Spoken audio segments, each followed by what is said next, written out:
वय काही अडथळा ठरत नाही. 90 वर्षाची आजी ऑपरेशननंतर केवळ 3 दिवसात चालायला लागल्या. डॉक्टर गिरीश अवताडे यांच्या मार्गदर्शनाखाली अश्विनी हॉस्पिटलमध्ये यशस्वी हिप रिप्लेसमेंट सर्जरी झाली. आज चालताना आजीच्या चेहऱ्यावरचा आत्मविश्वास, आनंद बघून आमच्या हॉस्पिटलमधील संपूर्ण टीमचे मन भरून आले. आमच्या स्टाफच्या सहकार्याने आणि आजीच्या इच्छाशक्तीने आज हे शक्य झालं आहे. त्यांचं हे पाऊल पुढे जाण्याचं, नव्या आयुष्याचं प्रतीक आहे.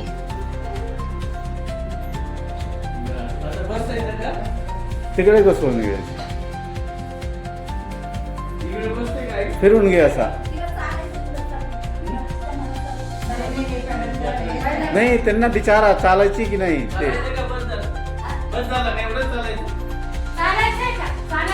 रुग्णालयातून डिस्चार्ज झाल्यानंतर रुग्णाच्या चेहऱ्यावरचा आनंद ओसंडून वाहतो. त्याच्या डोळ्यात समाधान आणि हसू असतं. जणू काही मोठा संघर्ष पार करून ते आता मोकळे झाले आहेत.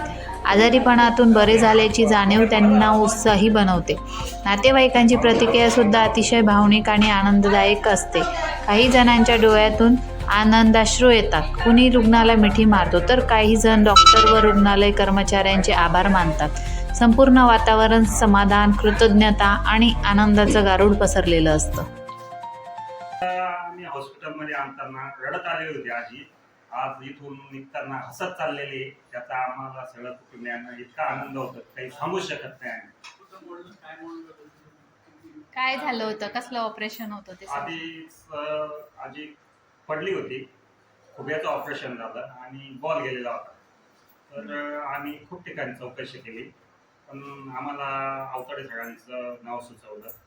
आम्ही आपल्या अश्विनी हॉस्पिटलला आलो. तर आमची असं म्हणणं आहे की बुवा जे ऑपरेशन झालं ते एकदम सक्सेस झालं आणि आम्हाला यश आलं. आणि अवताडे सगळ्यांनी एवढे प्रयत्न करून आज आमच्या आजीला व्यवस्थित घरी सोडलेलं आहे. त्याच्याबद्दल आम्हाला खूप आनंद होतोय आणि त्यांचे आभार मानतोय. आजीचं ऑपरेशन झालं याच्यामध्ये मला खूप हे वाटलं. चालेल असं वाटत नव्हतं ना, आम्हाला शाश्वतीच नव्हती बा ऑपरेशन होईलच म्हणून आजीचं.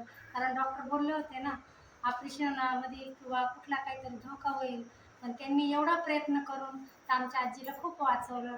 आमच्या आजीचं ऑपरेशन यशस्वी झालं, त्याच्यामध्ये आम्हाला सगळ्यांना खूप आनंद झाला. चालतात का? चालतात. कितव्या दिवशी चालायला? तिसऱ्या दिवशी चालायला.